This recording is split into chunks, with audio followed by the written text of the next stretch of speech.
Today's podcast is called Making Your Mark. We are on day 71 of 365 days of walking through the Bible. And if you're following the dates, we are on March the 12th. And today's morning rinse is Exodus 28 through 31. And we are still walking through the instructions of the tabernacle, and you're going to be hearing about the garments of the priests and other things. And so go ahead and read those chapters and come on back. So today's featured verse is Exodus 28:12.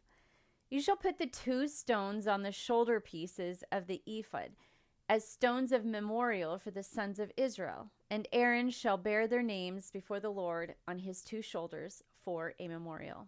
As you guys know, I am a real estate agent, and a lot of times when I am showing homes, a lot of times the sellers are going to put on their entryway landscaping these rocks, and on the rocks they have engraved names, or they'll have handprints on these rocks, and they lay them out in the entryway as, part of their display. And these engravings are kind of a signet of the important people that are associated with those that are living in the home, or memories of a childhood handprint or something of that nature. And when I read today's morning rinse and I was writing today's devotion, I realized that God also enjoys making signets or marks for his people. And I love how that he is so detailed and he cares so much about the little things. And these details are seen in this book, in the book of Exodus, when we're reading about the instructions of how they were supposed to build the tabernacle. And if you didn't listen to yesterday's podcast when I had Carrie Fabian on, she gave some really great insight into the tabernacle and some of the studies that she has found. So be sure and go back and listen to that podcast. You'll enjoy Carrie a lot. She's also listed in my acknowledgement section of my book, and you will enjoy getting to know her a little bit more. In the midst of all of those details, God also details other things like the specific oils to use, the clothing to be worn by the priest, the materials to be used in the decor. He lists so many details about how he wanted the tabernacle to be structured. And the entire atmosphere was not just about displaying order in his presence, which Carrie mentioned that yesterday, how that God is a God of order. It was truly giving an experience of holiness. So today's featured verse references God's instructions regarding a portion of Aaron's priestly garments, which includes these onyx stones set on his shoulders. And these stones all had the names of the tribes engraved on them in their birth order. When I first read this, and started realizing it and really honing in on what to write about today. As you know, I am an actress and I just love, the whole concept of movies. And this scene came to my mind. If you can envision this slow motion scene of Aaron slowly dons his garments, and he carefully places these onyx stones on his shoulders. And once he is fully dressed, he respectfully walks into the presence of God. He pauses and he looks up to the heavens. And then he bows his head and kneels in prayer. Now, if we take a different perspective, God's point of view is then seen in my mind's eye. And even before Aaron brings any needs to the throne, God has this point of view, and God sees each of the tribes' names listed next to Aaron's bowed head. The tribes' names were always seen by God first. Before Aaron even spoke, these engraved onyx stones were part of Aaron's priestly attire to be worn every day. And in today's culture, we don't bear the weight of stones on our shoulders with names engraved on them. I don't see sellers walking around with these engraved stones. They place it in their landscape.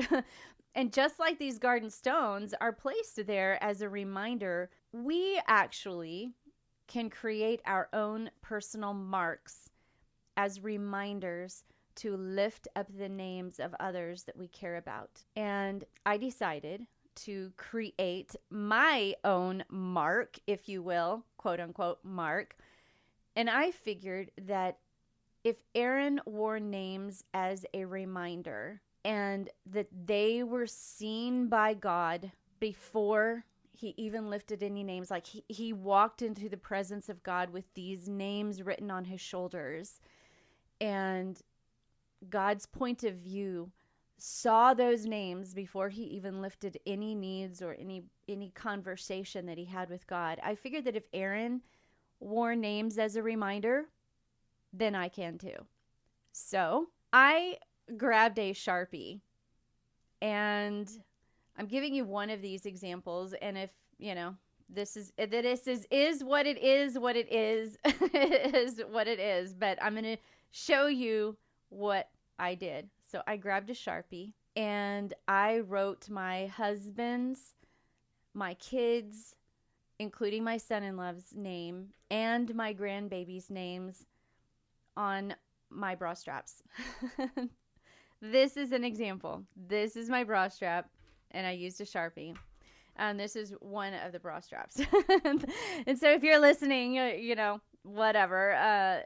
But I just figured I would show you. And every morning when I get dressed, I see these names, and it reminds me to remember that when I pray throughout the day, that God sees those names too. When we lift up the needs of others before our needs, then our perception of life begins to change, and it begins to shift, and it begins to mold into a little bit more of what God's point of view could potentially be. We begin to see a deeper way of looking at our family from God's point of view. And, through the years, I've learned to not write on the bottom part of my bra strap, because then in the summer heat, when my skin gets a little sweaty or whatever, it's not going to rub off on me. And mind you, I make this choice, and you may choose to do something else if you want to make your mark on a different way, a different thing. I personally, I don't choose to wear clothing where my bra straps show. That's more of the conservative side of me. And so with that being said, it doesn't matter that it's on the top part of my bra strap. This is just an example. I've learned through the years, and then, it oftentimes has to be reapplied with the Sharpie. And then if I get a new grandbaby, I need to add their names. But it's a way for me to consciously remember that when I'm getting dressed, that I need to put my kids and my husband and my grandbaby's needs before my own. And it's changed my perspective. And I've been doing this now for quite a while. And has it always been easy to put their needs before mine? No, especially when me and my husband might be in a disagreement or at odds about something or whatever. But if we remember to put others' needs before our own, just like Aaron had in this slow motion scene of God's perspective when he walks in and sees the tribes of names before Aaron even speaks. That, in my mind, is so cool. It's just so cool. So today's challenge to dig a little deeper is I want you to create a mark or a stone of your own to remind you that every day it's important to take your loved ones to the Lord in prayer before your own needs. Some of you women out there may do what I did and grab a Sharpie and a bra strap. You may do something different, but I want you to create a mark or a stone of your own to remind you to every day take your loved ones to the Lord in prayer before your own needs. And when you pull out your journal tonight, I want you to write down what mark did you create today for your prayer reminder. And I hope that if you're listening to this or if you're watching this on YouTube, that you write in the comments below or write somewhere what your mark is. And I would love some interaction with this. And granted, this is kind of a comical podcast because I'm using a bra strap, and granted, it is what it is, but that's today's challenge, to create your mark. And I have loved today's perspective, and it's probably one of my favorite in Exodus regarding creating your mark. And I can't wait to hear what yours is. And I hope today inspired you, not just continually inspiring you to read the word, but this is an example, a tangible example of how we can use the word of God for our own lives today, and how we can use it for walking in our own lives, and using even Old Testament stories to make applicable to us today, to get us closer, in a closer relationship, whether it be through prayer or through another way. But I'm excited to see what mark you create for a reminder when you pray. And so keep doing it, keep going, keep reading the word, and until tomorrow, keep rinsing, reflecting, and repeating. God bless you.